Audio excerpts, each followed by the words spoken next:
Hey guys, welcome back. Today we're going to do Supergirl, issue number 15 from DC Comics. We're going to continue this. Well, we're going to end this series for now. I mean, this is the end of this storyline.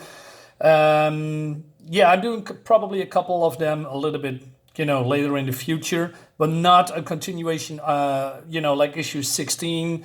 It dives into something that I'm not really interested in to a certain degree. Let's dive in. So, we have the son of the boomerang is in the hospital. Powerboy is here. This is a father that did something to Kara, brainwashing him. And she hears those voices that she needs to kill Kal-El and all that thing. So there is that storyline with her father. Like I said, that's the part that I'm not really going into. So these guys are two teenagers in love, right? And the artist, what does it say here? Norman Rapmund is the inker, and Ian Churchill is the artist. Big fan of those two. I've followed them for years. Unfortunately, Ian Churchill is not doing mainstream stuff anymore, which is a shame because he's one of my many favorite artists. He did a lot of great things in the 90s and mid 2000s as well. His art is fantastic. I'm a big fan of his style. He can do hair pretty cool. He has a thing with flowing, like capes, big capes, flowy capes.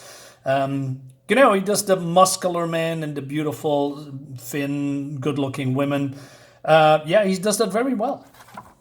Now, the problem is that I don't see the connection because Powerboy is not really related to Kara, Power Girl, at all. He's not Kryptonian or from Kryptonian origin, but he has the same look when it comes to, his suit. He has the same boots, this whole chest in a hole, these lines across his, body. He doesn't have a cape, but he has this, whatever that is. I mean, Kara has this as well, but the cape is connected to it. So, okay.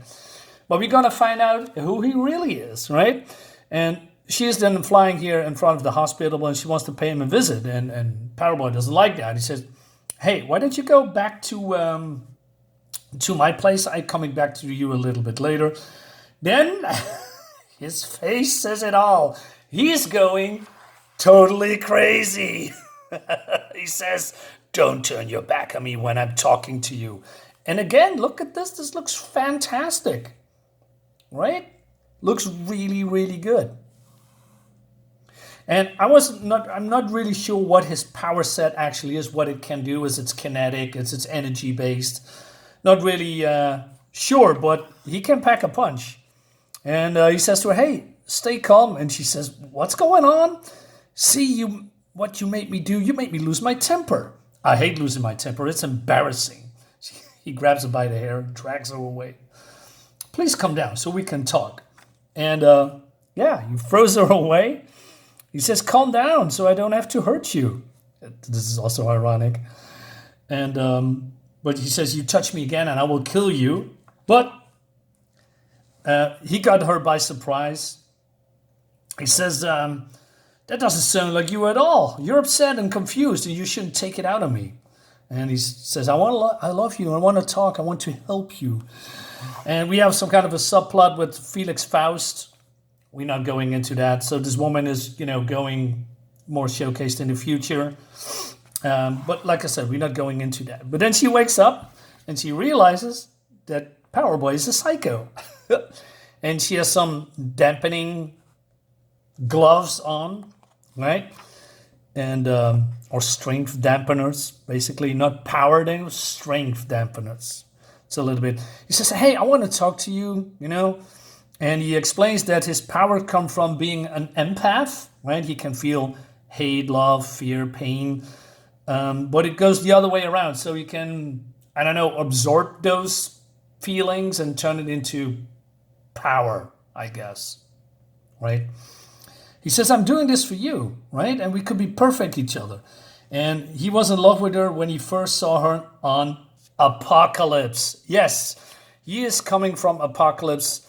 And He was born in the Armageddon slums, and then Darkseid comes in, made him strong, and basically grooming him into, becoming a hero. Although it's it's all a ruse, right? Because everything Darkseid does has some evil purposes. I like that.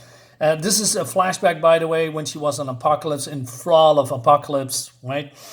And and he saw her, and he could only think about her, and doesn't care about Darkseid's plans. So he followed across the universe, and stalking her basically, right?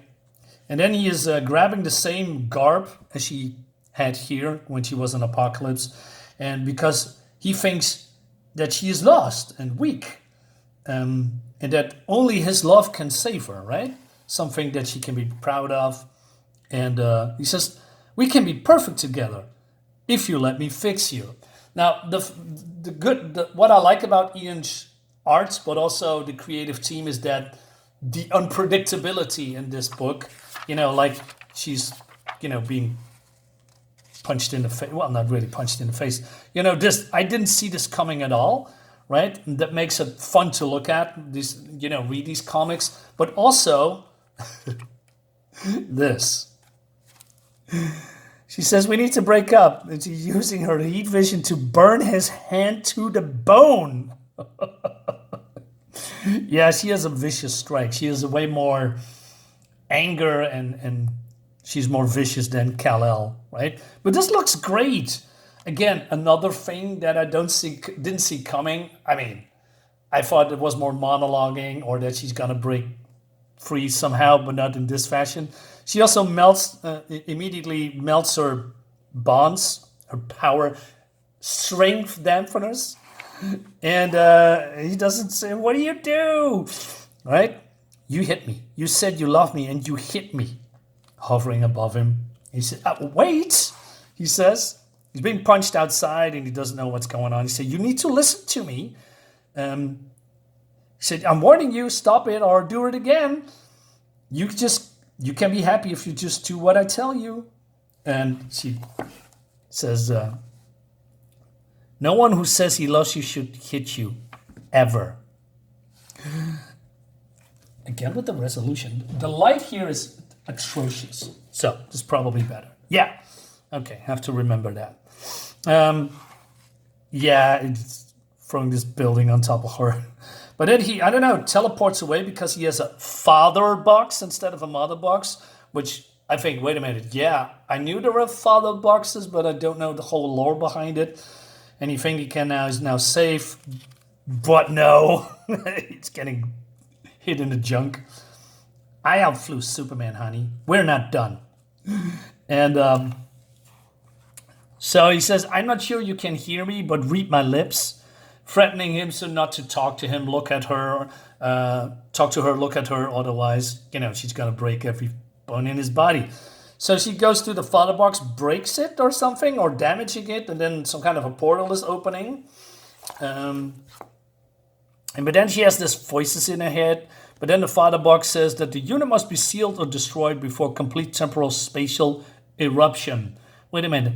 Temporal spatial eruptions sounds like time travel, right? And Powerboy says, "You need to throw it into the sun real quick, and it has to be, melted before, this is happening." And then she says, "What the hell happened, Powerboy?" Well, the last thing we're going to see that she is on the surface of the sun or near it. Probably, I think, in the past.